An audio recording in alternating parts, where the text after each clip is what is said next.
Els ens públics, i en aquest cas els ajuntaments, hem de vetllar perquè la igualtat de tots els ciutadans estigui garantida. És a més una obligació de les administracions públiques garantir l'accessibilitat de totes les persones a aquelles instal·lacions i serveis que siguin necessaris en la seva vida diària. És per tots conegut que alguns edificis municipals que alberguen departaments d'ús habituals per a la ciutadania, com puguen ser el de Cultura i Educació o l'Institut Municipal d'Educació o el Jutjat de Pau, reuneixen unes condicions arquitectòniques que fan impossible l'accés a una part de la ciutadania que hi té el dret i la necessitat de fer-ho.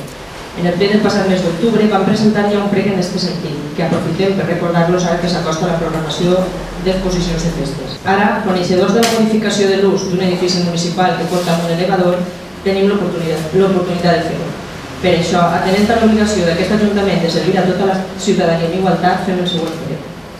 Que s'informe per part dels tècnics sobre la possibilitat que l'edifici del carrer Santana, que fins ara ocupava la Universitat Sant Vicente Mártir, siga ocupat pels departaments de Cultura, Educació, Institut Municipal d'Educació, Jutjat de Pau, Infància,